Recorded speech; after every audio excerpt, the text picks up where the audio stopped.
तो last video में हमने देखा चाइना की strategy against India which was string of pearls. साथ में हमने समझा कि कौन से कंट्रीज़ में कौन से पोर्ट्स को टारगेट कर रहा है चाइना और वहाँ पर कितनी डेवलपमेंट हुई है अब तक चाइना के फेवर में।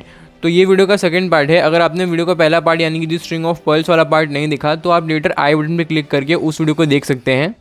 इस वीडियो में हम बात करेंगे इंडिया का प्लान टू काउंटर चाइना यानी कि डायमंड ऑफ नेकलेस स्ट्रेटजी के बारे में। बेसिकली प्लान भी इंडिया का सेम ही चाइना की तरह ही है। जैसे चाइना का प्लान है कि वो नेवी के थ्रू हमें ट्राई कर रहा है घेरने का विद वेरियस नेशंस के पोर्ट्स के साथ, वैसे ही हम भी ट्राई कर रहे हैं कि हम बहुत सारे नेशंस के पोर्ट का एक्सेस लेके चाइना को कर्टल करके रखेंगे पूरे रीजन में। एक एक करके समझते हैं कि कौन से पोर्ट्स को इंडिया टारगेट कर रहा है। तो सबसे पहले हम अपने पोर्ट्स की बात करेंगे यानी कि जो हमारे खुद के पोर्ट्स हैं, जिसमें सबसे पहला आएगा the Chinese nightmare, that is the Andaman and Nicobar island. ये चाइना का नाइटमेयर क्यों है, इसके ऊपर हमने डिटेल में 2 वीडियो बना चुके हैं, जिसे आपने अगर नहीं देखा तो बाद में आई बटन पर क्लिक करके देख सकते हैं। लेकिन अगर मैं शॉर्ट में कहूँ तो लास्ट वीडियो में हमने जितने भी पोर्ट्स की बात की थी, अगर वो सारे पोर्ट्स का एक्सेस चाइना को फ्यूचर में मिल भी जाए और उन पोर्ट्स पे चाइना को अपने नेवल वेसल्स को भेजना है तो उनकी जो पासिंग होगी वो स्टार्टिंग ऑफ मलाक्का स्ट्रेट से ही होगी, जिसके पास हमारा Andaman and Nicobar island present है। यानी यहाँ से चाइना की जो भी शिप या फिर नेवल वेसल जाएगी उनके ऊपर हमारी नज़र रहेगी। साथ ही में इंडियन गवर्नमेंट ने 75,000 करोड़ का एक प्रोजेक्ट लॉन्च किया है अंडमान एंड निकोबार के डेवलपमेंट के लिए, और वहाँ पर हमारा पहला fully functional tri service command भी है। लेटर जो निकोबार आइलैंड है वहाँ पर भी हमने अपने एयर स्ट्रिप बनाने का काम चालू कर दिया है। साथ में यहाँ पर एक फुली फंक्शनल एयर बेस भी है इंडियन एयरफोर्स के लिए। इसके बाद अगला है हमारा अपना naval base at Lakshadweep island. ये हमें हेल्प करेगा चाइना की जो श्रीलंका में हम्बनटोटा पोर्ट है उसको काउंटर करने के लिए। और लेटर अगर फ्यूचर में चाइना को एक्सेस मिल जाता है मालदीव्स में अपने नेवल बेस के लिए तो उसे भी हम यहाँ से काउंटर कर सकते हैं। ऐसे कि आपने अभी रिसेंट में देखा होगा कि हमने लक्षद्वीप के जो मिनिकॉय आइलैंड्स हैं उन पे अपना एक नया नेवल बेस INS जटायु के नाम से लॉन्च किया है। अपने इस बेस के साथ हम वर्ल्ड के जो ग्लोबल शिपिंग रूट है उसके एक इंपॉर्टेंट चैनल के पास अपनी नेवी प्रेजेंस को स्ट्रॉन्ग कर सकते हैं। अगला है सितवे पोर्ट एट म्यांमार जो कि यहाँ पे प्रेजेंट है। सितवे पोर्ट के लिए चाइना भी बिडिंग कर रहा था बट एट द एंड ये पोर्ट इंडिया को दिया गया। इंडिया ये पोर्ट को डेवलप करेगा। सितवे पोर्ट हमें हेल्प करेगा चाइना को काउंटर करने में एट कोको आइलैंड। साथ ही में जो बांग्लादेश में अगर फ्यूचर में चाइना को बेस मिला एट चिटागोंग पोर्ट तो उसे भी हम काउंटर बैलेंस कर सकते हैं इसके साथ में। इसके अलावा हमें यह एडवांटेज मिलता है इस पोर्ट के साथ में कि फ्यूचर में हम इसे as a alternative of Siliguri corridor भी यूज़ कर सकते हैं। अगला है हमारा fully functional air bases as Tajikistan. जी हाँ, तजाकिस्तान में हमारे 2 फुली फंक्शनल एयर बेसिस हैं जिनके नाम है फरखोर और आइनी एयर बेस। इन दोनों ही बेसिस में हमारे एयरफोर्स की प्रेजेंस है। जो फरखोर बेस है वहाँ पे हमारे MiG-29 प्रेजेंट रहते हैं और जो आइनी बेस है वहाँ पे हमारे Su-30 MKI प्रेजेंट रहते हैं। 2014 से ही ये एयर बेस हमारे लिए फुली फंक्शनल है। इन दोनों ही एयर बेस की लोकेशन काफ़ी ज़्यादा सिग्निफिकेंट है, ऐस कि इन दोनों एयर बेसिस से हम पाकिस्तान और चाइना दोनों को टारगेट कर सकते हैं।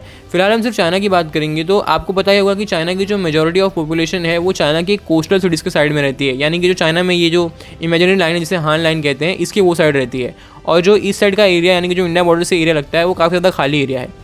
पर यहाँ पे चाइना के बहुत सारे स्ट्रेटेजिक ऑयल रिजर्व्स हैं। साथ ही में जो CPEC है वो भी यहाँ से ही स्टार्ट होता है चाइना के द्वारा, जिनको चाइना फ्यूचर में वॉर के टाइम पे हर कीमत पर प्रोटेक्ट करना चाहेगा, पर इनको हम अपनी इन एयरफोर्स से टारगेट कर सकते हैं। अगला है चाइना के ग्वादर पोर्ट को काउंटर करने के लिए हमारा ईरान में चाबहार पोर्ट जो कि हम डेवलप कर रहे हैं ईरान में। ये चाबहार पोर्ट हमें नॉर्थ साउथ कॉरिडोर के लिए, आर्मीनिया को वेपन सप्लाई करने के लिए और मिडल एशिया की कंट्रीज से ट्रेड करने के लिए बहुत इंपॉर्टेंट है।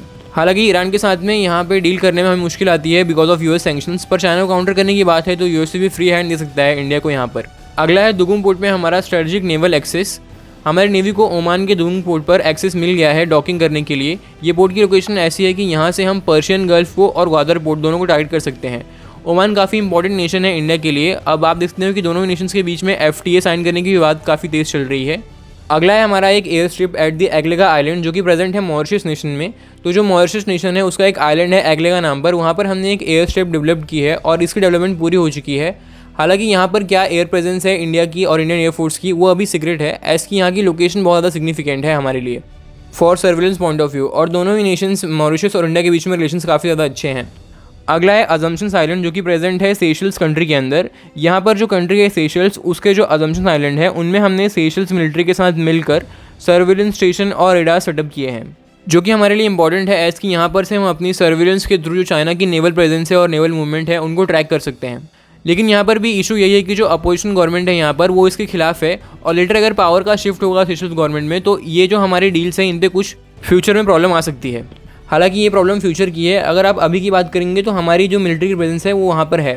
अगला है सबांग पोर्ट एट इंडोनेशिया। ये पोर्ट हमारी प्रेजेंस को at Andaman and Nicobar island में और स्ट्रॉन्ग कर देगा। ऐसी जो सबांग पोर्ट है उसकी प्रेजेंस भी जो स्टेट ऑफ मलाक्का है उसके स्टार्टिंग पॉइंट पर ही है, तो यहाँ पर हम मलाक्का स्टेट को दोनों ही साइड से चोक कर सकते हैं फ्यूचर में। हालांकि अभी कुछ मेजर डेवलपमेंट इंडोनेशिया के साइड से नहीं दिखाई जा रही है इस पोर्ट को लेकर, लेकिन 2018 के बाद से दोनों ही नेशंस ने फास्ट ट्रैक करेंगे इन पोर्ट के डेवलपमेंट के लिए, तो फ्यूचर में हो सकता है कुछ गुड न्यूज़ देखने को मिले इंडिया के लिए इस पोर्ट से। जो अगला एट लास्ट है वो है मंगोलिया के साथ में हमारा मिलिट्री कॉपरेशन।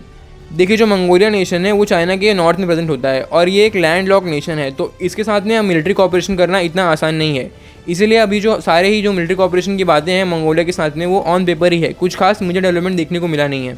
इशू ये आ रहा है कि जो मंगोलिया नेशन है उसकी कोई भी सी बॉर्डर नहीं है और ना ही उसकी बॉर्डर इंडिया से लगती है, तो जो एयर के थ्रू ज़्यादा कोऑर्डिनेशन किया जा नहीं सकता है मिलिट्री लेवल पे। तो आप ये कह सकते हैं कि अभी काफ़ी ज़्यादा इनिशियल स्टेजेस पे है दोनों ही नेशन के बीच में कोऑपरेशन। इसके अलावा रशिया का एक व्लादिवोस्तोक पोर्ट भी है, उसके ऊपर भी हम बात कर रहे हैं, पर वहाँ पर भी बात सेम है कि अभी काफ़ी ज़्यादा इनिशियल स्टेज पे है बात। फ्यूचर में ये भी बात चल रही है कि व्लादिवोस्तोक को पोर्ट को कनेक्ट करेंगे डायरेक्ट जो इंडिया का चेन्नई का पोर्ट है उसके थ्रू, लेकिन इस सब बातों को अभी ऑन पेपर रखा गया है, कुछ खास ग्राउंड में डेवलपमेंट हुई नहीं है। तो अगर हम प्रेजेंट के सिचुएशन को समराइज़ करेंगे इंडिया के लिए, जैसे हमने चाइना के स्ट्रिंग ऑफ पर्ल्स के टाइम पे किया था कि कितनी डेवलपमेंट हुई है अभी इंडिया के फेवर में इन नेशंस के पोर्ट्स के अंदर या फिर एयरशिप्स के अंदर, तो कुछ ऐसे निकल के आएगा कि जो सारे पोर्ट्स हमारे पास हैं या हमारे जो बेसिस है अंडमान एंड निकोबार आइलैंड में और लक्षद्वीप में, उनके ऊपर तो डेवलपमेंट हम कर ही रहे हैं, साथ में फ्यूचर में और भी करेंगे। अगर फॉरेन नेशंस की बात करें तो जो एगलेगा आइलैंड है और जो अजम्पशन आइलैंड है वहाँ पर हमारे सर्विलेंस स्टेशन और एयरस्ट्रिप प्रेजेंट है। साथ ही में जो तजाकिस्तान में हमारे एयरफोर्स के 2 बेसिस हैं वो भी फुली फंक्शनल हैं।